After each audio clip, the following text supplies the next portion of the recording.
예, 여의도 사사건 건입니다. 월요일 오늘은 서정욱, 장윤미 두 변호사와 함께하겠습니다. 안녕하십니까? 안녕하세요. 반갑습니다. 예, 오늘은 더불어민주당 이재명 대표의 부인 김혜경 씨의 첫 재판이 진행됐다는 소식 관련해서 이 정치권 파장이 좀 나을 만한 상황 같아서 이것부터 잠시 짚고 여야의 공천 상황 자세히 짚어보도록 하겠습니다. 서정욱 변호사님. 예. 물론 이게 재판 결과가 나와 봐야 알겠습니다만 이게 뭐 지금 선거를 앞둔 상황에서 정치권이 좀 주목할 수밖에 없는 상황 아니겠습니까? 그렇죠. 지금 이제 그 공직선거법으로만 이제 기소가 된 거예요. 그 실제 그 배모 씨라고요. 이재명 대표의 그 변호사 사무실의 격리부터 공무원까지 한 이분은 이제 이미 그 공직선거법으로 징역 10월에 집행유예 2년이 확정이 됐습니다. 대법원의 상고를 포기해서 확정이 됐고, 그리고 이제 공범이 기소가 되니까 공소시효가 정지가 돼 있다가 이번에 그 김혜경 씨 기소한 거죠. 저는 뭐 최소한 이제 배모 씨보다는 이게 형량이 높게 나오지 않을까. 왜냐하면 이제 배모 씨는 실무자고 거기 지시는 김혜경 씨 아니겠습니까? 이렇게 보이고, 문제는 이제 법카가 이건 극히 일부입니다. 10만 4천원 공직선거법 하나고요. 나머지 법카를 쓴 거 뭐 초밥이나 샌드위치, 소고기 이런 거 있잖아요. 예. 이거 2천만 원 정도는 아직 수사 중에 있거든요. 이 부분은 이제 이재명 대표가 업무상의 배임의 주체거든요. 따라서 이제 그 이재명, 그다음에 김혜경, 배모 씨 추가로 2천만 원 이상 나중에 기소되지 않을 거로 보입니다. 예, 이 기소된 건은 그 지금 서 변호사님 말씀하신 대로 좀 일부분에 그렇습니다. 불과한 거잖아요. 이제 다른 그 의혹들에 대해서 이제 여당이 계속 공세를 펴오고 있는 상황이고, 오늘 그 언론들 제목을 뽑아놓은 걸 보니까 그 기사 제목 보니까 민주당도 김혜건 씨 재판을 계기로 해서 김건희 여사에 대한 공세를 뭐 다시 시작했다. 네. 이런 내용도 있고요. 그런데 이제 장 변호사님 어떻게 보십니까, 이 상황을? 예. 김혜경 씨가 문제가 있다라면 물론 당연히 형사재판 받고 처벌받는 거죠. 다만 이 법무부 장관도 인사청문회 때 10만 4천 원으로 공직선거법 기소된 그리고 수사한 전례를 본인은 못 봤다라고 하시더라고요.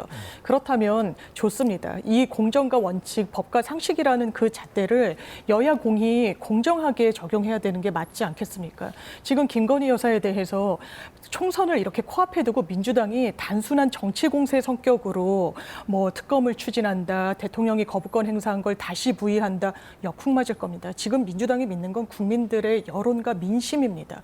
김건희 여사 추가 폭로 또 나왔죠. 본인이 인정한 듯한 문자까지 그 정황을 뒷받침하고 있습니다. 이번엔 고가 양주를 받았다는 취지인데요. 이 부분에 대해서 설명해야 될 의무가 김건희 여사와 대통령실 그리고 집권 여당에게 있는 겁니다. 그런데 10만 4천 원 지금 왜 대대적으로 수사했던 그렇다면 이 법인카드에 대해서는 함께 기소하지 못합니까? 이 부분 이렇게 쪼개기로 기소하는 게 공정과 상식에 맞는 것입니까? 그렇다면 본인들에게도 의혹이 있다면 똑같이 설명하라는 말씀을 민주당이 드리고 있는 겁니다.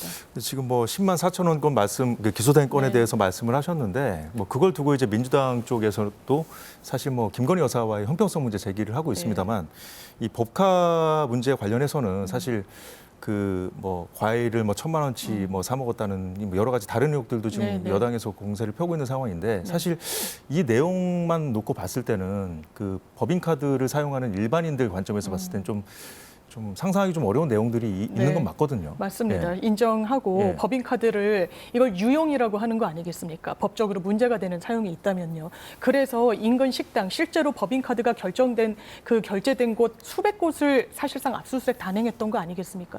그러면 기소를 하든 어쨌든 마무리를 지고 이 부분과 관련해서 빨리 매듭을 지어줬어야죠. 그게 수사기관의 몫입니다. 그런데 그렇지 않고 사실상 이 부분에 대한 수사가 어떻게 되는 건지, 이렇게 대대적인 압수수색이 있는지 어떻게 귀결되는지 국민들이 궁금해하고 계시는 거 아니었겠습니까? 그런데 정작 기소한 건 10만 4천 원, 상당한 물음표가 쳐지는 부분이 있다는 말씀 드리는 겁니다. 예, 서 변호사님, 장 변호사님 말씀 어떻게 들으셨습니까?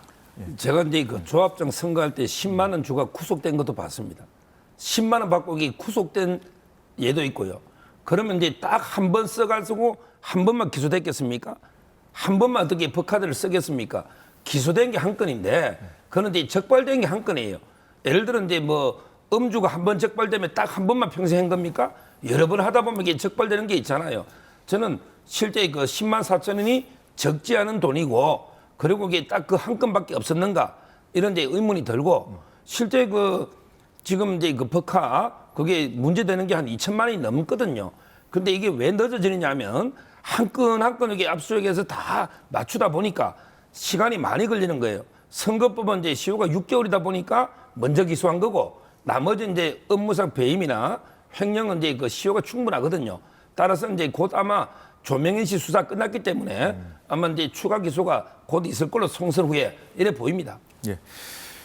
이재명 대표도 오늘과 내일 위증교사와 대장동 재판 일정이 연이틀 잡혀 있는 상황입니다. 한 달여 만에 법정 출석을 재개한 상황인데요. 이렇게 사법 리스크 얘기가 나온 김에 제가 최근 탈당을 선언한 이수진 의원 공천 배제됐죠. 그 이후에 이제 이재명 대표의 저격수가 됐다. 이제 언론에서는 이분을 두고 민주당이 시한폭탄이다, 뭐 태풍의 눈이다, 좀 무시무시한 별칭을 좀 붙여주고 있던데 사실 그 친명 인사의 비위 의혹을 공개하는가 하면 백현동 판결문 얘기를 꺼내면서 이재명 대표가 국민에게 거짓말을 하고 있다, 내지는 뭐 본인이 재판 연구관 출신 아닙니까? 네, 맞습니다. 그래서 뭐 재판 결과가 빤히 보인다 이렇게까지 하면서 좀 이렇게 이재명 대표에 대한 비난 수위를 높이고 있는 상황은 어떻게 보세요? 일단 여러 법적인 리스크가 있다 이런 이야기를 하고 있죠. 내용을 상세적으로 따지고 들어가 보면 그렇게 구체성을 띠고 있지는 않습니다. 일단 당사자가 대단히 반발하고 법적 조치를 하겠다고 이야기를 하고 있기도 하고요. 그렇다면 큰 틀에서 보자면요, 이 본인이 지금 현역 의원으로 있는 지역구가 전략공천 지역으로 분류되지 않고 본인이 공천을 낙점받았다면 예. 이런 이야기를 했을 것인가 상당히 의문인 부분이 있습니다. 이런 이야기가 나오게 된 경위와 관련해서 예. 무언가 오염돼 있다고 보여지는 부분이 있죠. 사감이 굉장히 개입돼 있다고 보여지는 부분도 있고요. 그렇다면 그 말의 신빙성을 또 어떻게 받아들여야 될 것인가. 불과 엊그저께까지만 하더라도 이재명 대표를 상당히 옹호하고 예. 두둔했던 의원이지 않았겠습니까? 그렇기 때문에 모르겠습니다. 언젠가 기회가 있을 수도 있고요. 당에서 다른 정치적인 모색을 할 수도 있는데 너무 본인이 사실상 마시던 우물에 침을 뱉는 행동은 좀 좋아 보이지는 않습니다. 서정욱 변호사님 어떻게 보십니까? 지금 이제 그 친명 인사 비의 의혹은 이제 누가 봐도 이제 김병기 예, 그분을 이게 지칭하는 게 맞죠. 바로 옆 지역구죠. 예, 공관이 이제 간사고요. 수석 사무부총장이잖아요. 이분이 검정위 또 위원장이었거든요. 근데 문제는 이제 그 돈을 줬다는 분이 아마 두 분 같아요. 두 분이 그 확인서를 쓰고 이제 서명 날인을 해온 거예요. 돈을 줬다가 6개월 뒤에 돌려받았다. 아주 이제 구체적으로 확인서를 써온 거 아니에요. 예. 근데 저는 김병기 의원이 억울하면요, 2명을 고소를 해야 됩니다. 왜 그러냐면 첫째는 이제 그 무고예요. 무고라는 게 수사기관에만 접수하는 게 무고가 아니고 징계를 할 수 있잖아요. 당에서 징계를 하도록 허위사실을 하는 것도 이게 무고입니다. 저는 대표실에 냈거든요. 따라서 이제 그 확인서를 허위로 돈 줬다는 이분들에게 무고로 고소해야 되고요. 이수진 의원이 대표실에 냈다는 시점이 언제죠? 그게 비교적 최근입니까? 그렇죠. 이게 아마 돈은 이제 작년 같고요. 그리고 이게 내고 6개월 뒤에 돌려받았다 하는데 예. 작년에 낸 게 아닌가 싶어요. 그리고 이제 그 두 번째는 이수진을 고소해야 돼요. 바로 이제 명예훼손이잖아요. 김병기 의원 이름은 안 썼지만 누가 봐도 이제 김병기 의원이라는 거 알잖아요. 그러면 이게 명예훼손이 되는 거잖아요. 저는 김병기 의원이 이제 뭐는 지져도 기차는 간다 이런 식으로 이게 추상적으로 대응할 게 아니고 엄격하게 이수진 의원을 명예훼손으로 고발하시고 그리고 이제 그 돈을 줬다고 확인서 쓰는 두 분 있잖아요. 예. 이분을 이게 무고로 고소를 해야지요. 그러면 이제 그 경찰이나 검찰은 압수수색이나 실제 팩트가 뭔지 돈이 왔다 가게 6개월 뒤에 돌려받았으면 흔적이 있을 거 아닙니까? 저는 빨리 이게 고소해서 검찰이 그다음에 이 경찰이 진상을 철저하게 규명해야 된다. 이거는 이게 그냥 얼렁뚱땅 넘어갈 문제가 아니다. 이래 봅니다. 그 이수진 의원이 이재명 대표를 저격하는 건 어떻게 보세요? 그거는 이제 뭐 저도 이제 물론 판결문 얘기하면서. 이분이 그 공천이 배제되니까 갑자기 이제 막 공격하는 게 모양새는 안 좋아요. 그렇지만 이제 그 저는 민주당 이런 걸 양비론을 합니다. 저도 이수진한테 문제는 있다 봐요. 처음부터 이게 제기했어야지. 공천이 배제되니까 공격하잖아요. 이거는 잘못됐는데 근데 문제는 민주당도 문제가 있는 거예요. 왜냐? 여기에 다른 사람을 추미애든 뭐 다른 분을 너가 돌려봐도 이수진 의원만큼 이게 잘 노는 분이 없어요. 누구든지 나경원 의원보다 이게 지는 걸로 논단 말이에요. 근데 그나마 이수진은 오차범위였거든요. 근데 왜 이수진 의원만 배제했는지 이거는 이게 민주당도 저는 시스템 공천에 문제가 있다 봐요. 예. 공천 갈등이 고조되고 있는 민주당 상황을 계속 살펴보도록 하겠습니다. 이수진 의원은 컷오프된 사례고요. 또 이 서른 의원도 같은 경우죠. 이수진 의원에 이어서 서른 의원도 탈당을 시사했는데 이런 컷오프 사례들 외에도 민주당 공천 문제는 크게 두 가지라고 볼 수 있습니다. 이른바 유령 여론조사 의혹 그리고 현역 의원 평가 20% 논란인데요. 자, 여론조사 문제와 관련해서는 그 해당 지역구 몇몇 지역구에서 그 현역 의원들을 빼고서 이제 돌린 여론조사가 문제가 된 거 아닙니까? 그래서 그 해당됐던 의원 중에 한 명이 이수진 의원이었는데 그래서 이런 지역구 공천은 어떻게 될지 다들 주목하고 있는 상황에서 이수진 의원은 컷오프가 된 것이고 송갑석 의원의 경우에는 하위 20%에 들어가지 않았습니까? 그럼에도 불구하고 이제 경선을 치르겠다 이렇게 나온 상황인데 근데 이제 문제의 업체, 여론조사 업체를 이제 홍익표 원내대표가 강하게 문제 제기를 해서 빼기로 했다는데 그다음에 이제 그동안 경선 과정에서 이 업체가 활동을 안 한 게 아니지 않습니까? 그래서 그런 것이 이제 적용된 경선 결과를 과연 탈락자들이 받아들이겠느냐 이 문제가 아직 살아있는 거잖아요. 그렇습니다. 이제 당에서는 이 당원 당규를 1년 전에 다 정비를 하는 건 맞거든요. 그렇게 돼 있습니다. 그리고 이 여론 적합도 조사라고 해서 공천 적합도를 조사할 때 여론조사를 보거나 어떤 양적 지표를 보는 것이거든요. 근데 이 여론조사 과정에서 지금 아주 확언할 수는 없습니다만 뭔가 좀 다들 좀 믿기가 어렵다, 문제가 있다, 뭐 이재명 대표와 좀 가깝다라고 분류되는 여론조사 업체를 사용한 거 아니냐. 근데 당의 공식적인 차원에서 이 여론조사 업체가 어느 곳을 했는지 이런 부분에 대해서는 좀 투명화할 필요가 있을 것 같습니다. 왜냐하면 재심이라는 기간이요 상당히 짧게 돼 있어요. 본인이 공천에서 누락이 되더라도 48시간 이내에 당에 문제 제기를 해야 되거든요. 그럼 그걸 헤아릴 수 있도록 최소한의 어떤 정보를 공개할 필요는 저는 민주당이 있어야 된다고 생각하고요. 이 부분에 대해서 논란이 많으니까 홍익표 원내대표가 좀 배제하겠다 이런 원칙을 세운 것도 좀 수습을 해나가는 과정 중에 있는 모습이라고 생각합니다. 이게 뭐 재심을 신청하는 의원들도 나오고 있고 한데 재심 과정 또한 뭐 투명하게 좀 돼야 될 텐데 그것이 안 된다면 반발이 계속될 수밖에 없지 않습니까? 그렇죠. 지금 이제 여론조사가 이제 국민의힘에는 전혀 언급이 안 되잖아요. 근데 왜 민주당만 계속 여론조사 문제가 나오는가? 이거는 이제 그 성남시 시장 때 이제 그 이미 업체 있잖아요. 이 업체를 이게 절차가 좀 이게 잘못돼서 사후에 정하다 보니까 누가 봐도 이게 의혹이 가지 않습니까? 성남시에서 이제 그 시민 만족도 조사하는 그때는 이게 아주 친한 업체를 이렇게 선정할 수가 있죠. 그때는 뭐 감시가 많을 때가 아니잖아요. 근데 그 업체가 다시 이번에 좀 이게 적법한 절차가 아니고 특혜로 이게 추가로 들어왔다면 누가 봐도 이게 의심할 거고요. 그리고 이제 여론조사 항목을 받지 않습니까? 그게 보면 이제 뭐 변호인들은 이재명을 변호한 뭐 조상호 변호사다. 이런 식의 성동갑의 여론조사도 있었고, 그다음에 현역이 배제된 것도 많았고요. 그리고 이제 그 광주을의 문학진 의원한테는 이재명 대표가 직접 전화했잖아. 형님이 꼴찌했다고. 그럼 이게 그 여론조사는 도대체 어디서 나온 겁니까? 안 밝히잖아요. 이런 게 여론조사 가지고 지금 공천이 좌지우지되고 있잖아요. 근데 여론조사 업체가 지금 이제 그 제외했는데, 근데 이미 다 하고 나서 지금 공천이 절반 이상 됐잖아요. 지금 제외하면 뭐 합니까? 저는 그럼 이게 잘못된 여론조사 업체가 여론을 조작했다면 이걸 이렇게 바로 잡아야죠. 지금 제외하면 뭐 합니까? 이 조사 업체에 의해서 잘못된 공천이 있다면 이거는 이게 반드시 바로 잡아야 된다. 재심을 받아줘야 되는데 근데 다 기각시켜 버렸잖아요. 이것도 이게 잘못됐다 봅니다. 이런 여러 가지 공천 갈등 수습책을 논의해보자 해서 모였던 것이 어젯밤 그 비공개 최고위원 회의였습니다. 회의 뒤에 이재명 대표가 발언을 했는데 잠시 듣고 얘기해 보도록 하겠습니다. 민주당의 공천은 1년 전에 확정한 특별당규에서 시스템 공천을 하고 있습니다. 각종 위원회에서 합리적인 판단을 하고 있는데 물론 낙천되신 분들이나 경선에 참여하지 못하는 분들은 매우 억울하실 텐데 위로 말씀드립니다. 그러나 불가피한 점들을 이해해 주시기 바랍니다.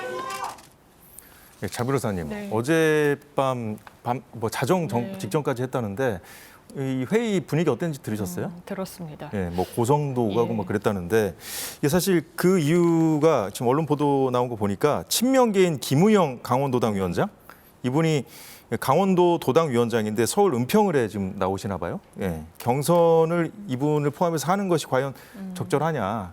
다른 지역의 도당 위원장을 맡고 있는 분이 서울 은평을에 나오는 것이 맞냐는 취지로 이제 홍익표 원내대표가 네. 반발을 했다고 하고요. 그래서 이 부분에 대한 얘기만 있었다고 해요. 그러니까 다른 공천 관련된 어떤 갈등 수습책을 논의하려고 네, 했는데 네. 그런 건 안 하고 이 얘기만 하다 끝났다는데. 예. 여기가 상당히 좀 복잡한 지역처럼 돼버려서 그런 것 같아요. 김우영 강원 도당위원장 어떻게 한 지역의 도당위원장이 은평으로 다시 와서 이제 출사표를 던지냐 이런 부분에 대해서 예. 사실 최고위 지도부에서 경고 비슷한 언지를 한 적이 있었습니다. 그것도 공개적으로요. 그렇지만 본인이 출마 의지를 굽히지 않았고요.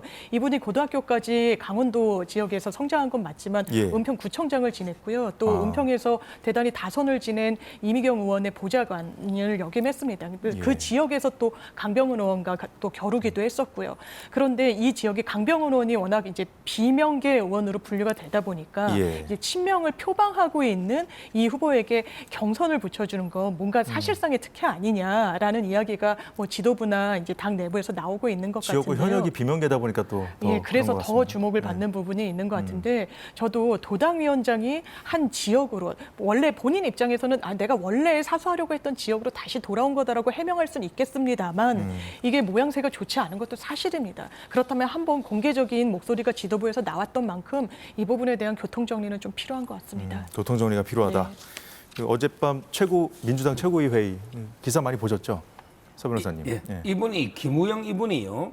원외 중에서 이제 이재명 대표의 최측근으로 이제 그 더민주 혁신의 그 상임위원장까지 하고 분 아닙니까? 예. 이분이 만약에 비명이었다면 컷오프 바로 시켰겠죠. 친명이니까 지금 이게 경선 기회를 준 거 아닙니까? 이거는 부인 못할 거 아니에요. 그리고 이제 어젯밤에 이재명 대표가 자꾸 시스템 공천하는데 근데 보십시오. 대표 평가할 때 조정할 수 있다는 거 규정이 바뀌었죠. 대표 점수 있잖아요. 이거는 이제 조정할 수 있다고 규정이 바뀌어버렸어요. 이런 식으로 이게 1년 전에 확정된 당규가 아니고 이재명 대표한테 유리하게 바뀐 것도 있고 그다음에 그 김성환 이분이 언급했지만 우리 옛날에 그 작년에 이재명 대표 체포 동의안이 있었잖아요. 그때 그 가결한 사람 동의한 사람에게 외상값 받겠다고 정청래 최고했잖아요. 그리고 이제 막 수박이 몇 개냐 감별했지 않습니까? 그때 평가를 많이 했다는 거예요. 그 시점에. 또 이게 공천인데 왜 그때 평가를 합니까? 그것도 문제인데 문제는 김영주 부회장이나 박용진 의원이 0점이 있다는 거예요. 동료들 평가. 이게 말이 됩니까? 이재명 대표가 얘기하지 않았습니까, 직접? 예. 예. 그리고 이게 공개도 됐죠. 근데 저는 이해가 안 되는 게 국회의원들 중에는 친명도 있고 반명도 있을 거 아니에요. 그러면 반명은 또 자기들끼리 점수를 잘 줄 거 아니에요. 그런데 0점이 있다는 거는 도저히 납득이 안 됩니다. 이게 왜 0점이 넣었는지 이런 게 구체적으로 해명이 안 되잖아요. 그때 이재명 대표가 0점 이야기하면서 뭐 도덕이나 국어 점수는 공개가 안 된다면서 막 웃었잖아요. 이랬잖아요. 따라서 저는 이게 과연 시스템 공천인지 정말 이게 국민님처럼 투명하게 모든 걸 공개해버리면 이런 문제 없잖아요. 지금도 이게 공개하기로 했다 또 비공개 아닙니까? 저는 지금이라도 이게 공개를 좀 해야 된다 봐요. 앞서 들었다시피 이재명 대표가 그 최고위 회의 밤에 그 끝나고 나서도 이제 시스템 공천이다라는 점을 이제 강조를 했음에도 불구하고 지금 단수 공천자 51명 중에 대다수가 친명계다. 그리고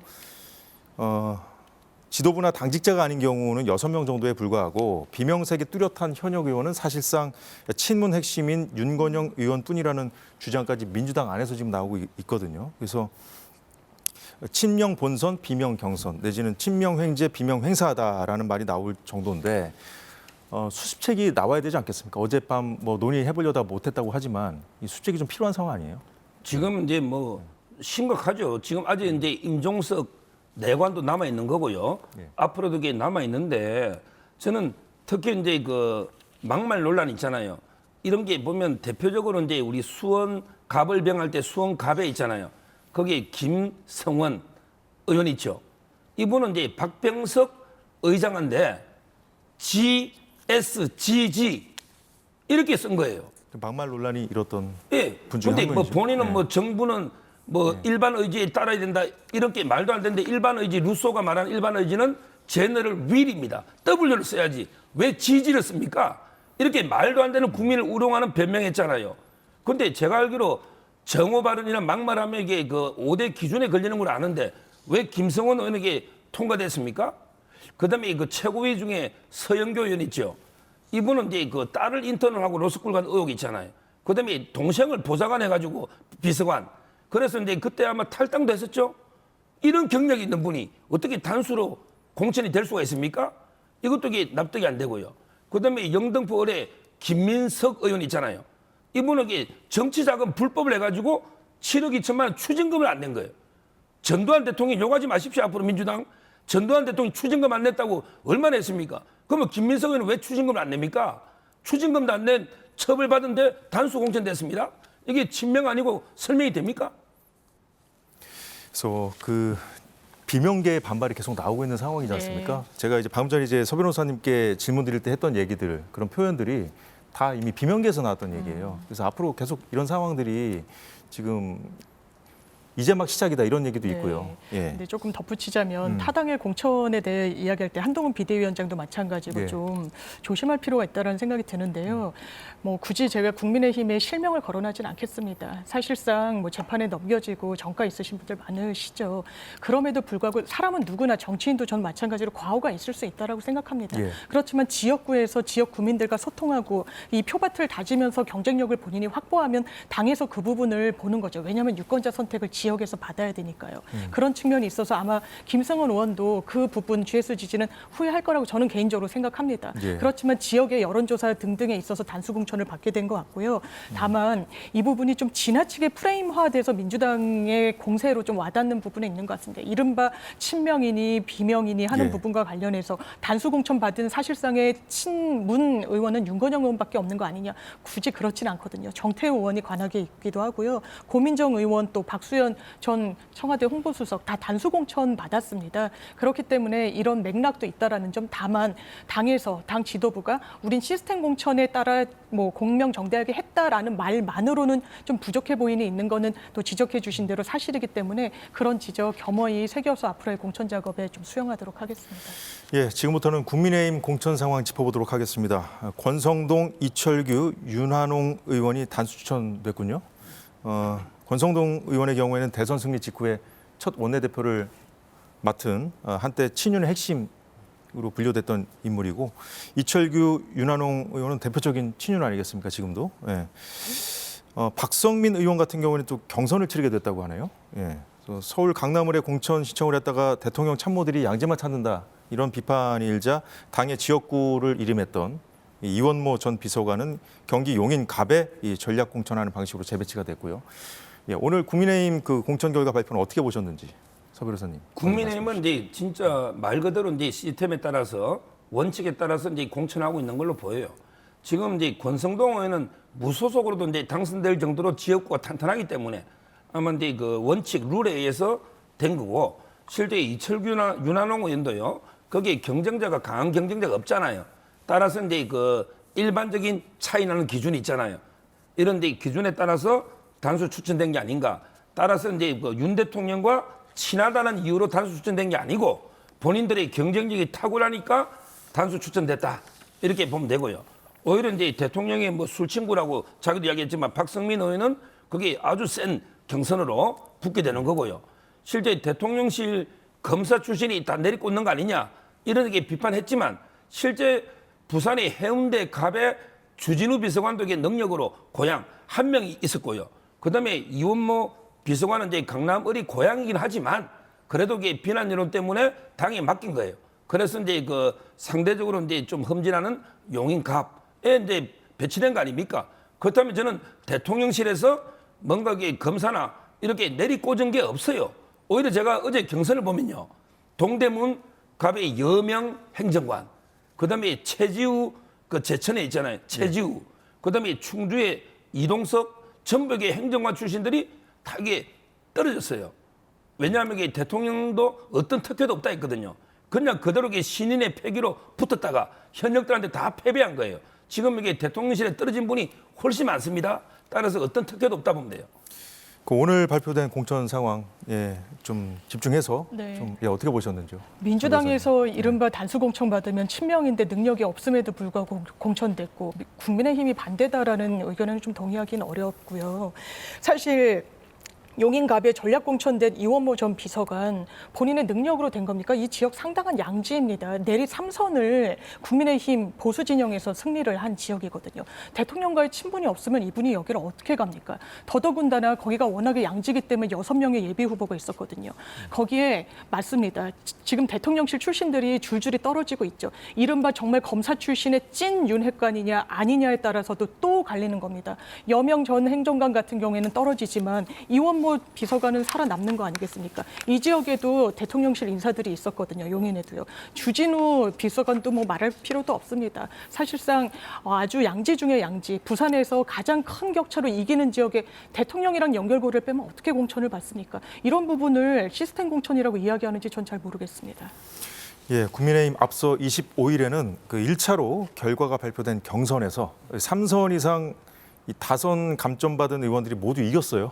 그래서 이제 국민의힘에서는 현역 횡재, 신인 횡사라는 말이 나오던데 경선에 나서는 현역들이 좀 페널티 감점을 받음에도 불구하고 이제 당시에 이제 앞으로 이렇게 할 겁니다라고 이제 공개가 됐을 때 그 현역 의원들 반응은 사실 이 정도 감점을 해볼 만한데 이런 반응이 대세였잖아요. 그래서 실제 룰이 이렇게 작용했던 건지 아니면은 현역들이 경쟁력이 있어서 이긴 건지 좀 궁금해요. 지금 이제 그 대구나 경북이나 이제 이런 텃밭은요 현역들이 상당히 고전할 겁니다. 거기는 이제 그 경쟁자들도 다 오랫동안 지역을 갈고 닦으면서 나름대로 이게 오랜 정치적 기반이 있었기 때문에 아마 현역과 팽팽한 승부가 될 거예요. 대구나 경북은. 근데 수도권이나 예. 충청 있잖아요. 어제 많이 나왔죠. 이런 지역은 이제 그 신인들이 얼마 못해서 운동을 전부 이제 대통령실에 근무하다가 갑자기 이제 내려가게 몇 달 안 됐거든요. 이런 상태에서는 이게 경쟁이 좀 어렵죠. 아마 이제 그래서 오랫동안 다선했던 지역이 탄탄한 분들, 이런 분들이 몇 달 가지고는 아마 이제 그 역부족이었다. 이래 보이고요. 앞으로는 이제 좀 패러다임이 바뀔 것 같아요. 이제까지는 이제 대통령실에 근무하다가 갑자기 낙하산 가면 2-3달 만에 뭐 전략공천도 주고 내리찍기도 하는데 이제는 이제 그 최소한 몇 년 정도는 지역에서 갈고 닦아야 될 것 같아요. 지역에서 몇 년 동안 고생하면서 지역 주민과 해야만 경쟁이 되지. 앞으로 예를 들어 아무리 대통령실에서 근무했다 하더라도 2-3달 가지고 내려가서는 좀 어렵지 않을까. 근데 저는 이게 공천 혁명이라 봐요. 이제 앞으로 이런 식으로 돼야죠. 옛날에는 무조건 이게 당대표나 대통령이 내리꽂으면 그냥 됐잖아요. 이제는 이제 지역 주민이 선택하는 거예요. 앞으로 저는 정치 꿈꾸는 신인이 있다면 이제는 4년간 충분히 그 지역에 있으면서 이게 노력을 해야 된다. 이런 데 생각이 들어요. 자, 서 변호사님은 정치 혁명이라고까지 이렇게 평가를 하셨는데 장 변호사님은 왜냐하면 4년 동안 일반 정치 신인이 그렇게 하기 어렵습니다. 본인 예. 생계가 있고요. 의원들은 이제 세비가 나오잖아요. 그렇기 때문에 당에서 전략적으로 혁신을 위해서 뭐 내리꽂는다는 표현했지만 전략 공천도 주고 여성, 청년 가점도 주고 이런 겁니다. 그런 예. 걸 시스템 공천이라고 하죠. 그런데 국민의힘 시스템 공천 한다고 했지만 지금 나오는 얘기는 현역 횡재, 신인 횡사라는 겁니다. 신인 정치인들의 어떤 등용 과정에 전혀 메리트가 없거든요. 인유한 혁신위에서 어떻게 했습니까? 부인과 자식 빼고 다 바꾸라고 그랬어요. 아주 요란하게 이야기했었습니다. 예. 중진들 불출마하고 자리 보전하지 말라고. 국민들이 저는 그때 어느 정도 박수 쳤다고 생각합니다. 그런데 그 끝이 지금 현역들이 자리 보전하는 이 결과물 초라하지 않습니까? 이게 어떻게 정치 혁명일 수 있는지 좀 묻고 싶고 더더군다나 공천에서 승리하기 위해서는요. 혁신 공천하는 겁니다. 민주당도 부족하지만 국민의힘과 민주당은 그 가치를 놓고 경쟁하는 건데 특히 국민의힘은 혁신에 있어서는 뒤처지는 것 같습니다. 예, 국민의힘의 공천은 좀 조용하다, 감동이 없는 거 아니냐 이런 지적에 한동훈 비대위원장이 반박하는 입장을 내놨는데 잠시 들어보죠. 조용한 공천이니까 감동이 없다 이런 취지의 주장도 하잖아요. 우리의 조용한 공천은 보이지는 않지만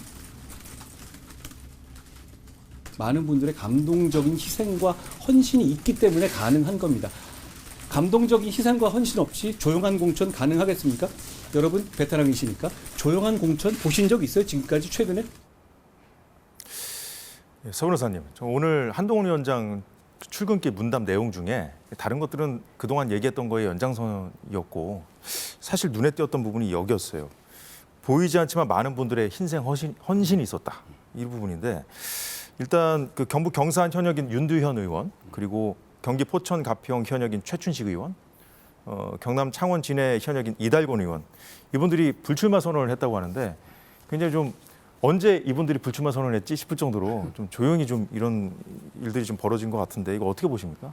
그렇죠. 근데 그 감동이라는 게요. 뭐 요란하게 민주당처럼 막 반명을 학살하고 그다음에 노웅래처럼 단식하고 이수진처럼 폭로하고 막 이렇게 떠들어야 감동이 있는 게 아니에요. 그런 자범이에요. 자범.